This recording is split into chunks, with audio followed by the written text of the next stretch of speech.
साल 1982 में आई फिल्म अर्थ का एक गीत है, तुम इतना जो मुस्कुरा रहे हो, क्या गम है जिसको छिपा रहे हो। दरअसल ये गीत जिस कलाकार पर फिल्माया गया था वो अपने करियर की ढलान पर जाने के बाद 10 साल तक पागलखाने में रहा। नमस्कार, आप देख रहे हैं नोदिस और आपके साथ मैं हूं शुभांकर मिश्रा। आज का जो ये किस्सा है ये अभिनेता राज किरण का है। 80 के दशक में लगभग हर डायरेक्टर राज किरण को अपनी फिल्म में लेने की ख्वाहिश कर रहा था, लेकिन इस फिल्मी दुनिया में आना जितना मुश्किल है उससे कहीं ज्यादा मुश्किल है यहां पर टिके रहना। न जाने कितने ऐसे नामचीन सितारे हैं जिन्होंने कुछ फिल्में करने के बाद इस मायावी दुनिया को अलविदा कह दिया। राज किरण इन्हीं कलाकारों में से एक है। इनके बारे में पूरे दावे से तो कोई कुछ नहीं कह सकता। किसी को यह नहीं मालूम कि आज राज किरण जिंदा भी हैं या फिर नहीं। राज किरण के बारे में यह कहा जाता है कि पत्नी से तलाक के बाद वो अमेरिका चले गए, जहां पर दिमागी तौर पर पागल करार दिए जाने के बाद 10 साल तक पागलखाने में रहे। हालांकि कुछ लोग उनकी गुमशुदगी का भी दावा करते हैं।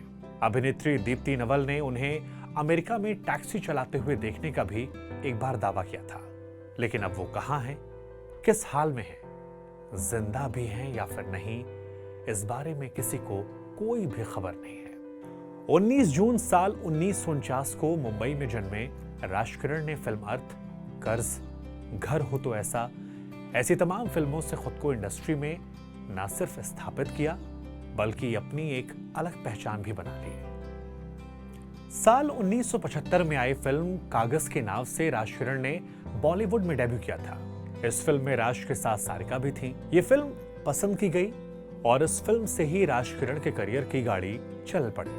इसके बाद फिर एक के बाद एक तकरीबन 120 फिल्में करने के बाद राज किरण का करियर अचानक से रुक गया। 90 का वो दशक नई चुनौतियों और नए नए एक्सपेरिमेंट्स का दौर था। राज किरण बदलते दौर के साथ शायद खुद को इसमें ढाल नहीं पा रहे थे। उधर दूसरी तरफ उनके निजी जीवन में भी तनाव बढ़ने लगा था। पत्नी क्षितिजा ने तलाक ले लिया था और बेटी रशिका को लेकर वो उनसे अलग रहने लगी थी। फिल्मों में काम मिलना बंद हुआ तो बदलते दौर के साथ राज किरण ने छोटे पर्दे का रुख किया, मगर वहां पर भी उनका काम नहीं बन पाया और इसके बाद वो पूरी तरह से इंडस्ट्री से गायब हो गए। इसी बीच कई बार उनकी मौत की खबरें भी सामने आई, लेकिन पूरे विश्वास के साथ कुछ भी नहीं कहा जा सका। एक बार दीप्ति नवल ने फेसबुक पोस्ट कर लिखा था, फिल्मी दुनिया से जुड़े मेरे एक पुराने दोस्त जिनका नाम राज किरण है वो नहीं मिल रहे हैं, उनकी मुझे तलाश है। दीप्ति नवल की इस पोस्ट को पढ़ने के बाद ऋषि कपूर ने राज किरण को खोजने की एक मुहिम शुरू की। ऋषि कपूर ने उस दौरान राज किरण के भाई गोविंद मेहतानी से बात की।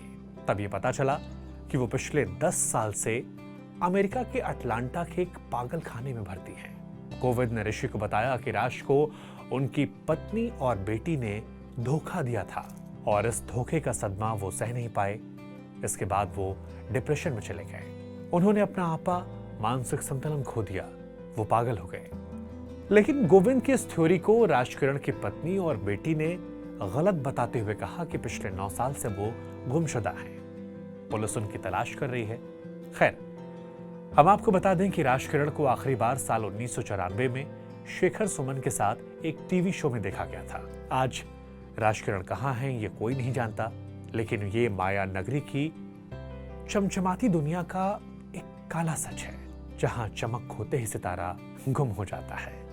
ये दर्दनाक कहानी राज किरण की है। ये कहानी बहुत सारे सबक देती है, लेकिन ये कहानी आपको कैसी लगी जरूर बताइएगा हमें। हमारे चैनल को फॉलो कीजिएगा, बेल आइकन दबाइएगा। कोई किस्सा सुनना हो तो वो भी बताइएगा। और इसी के साथ आज के लिए इजाजत, नमस्कार।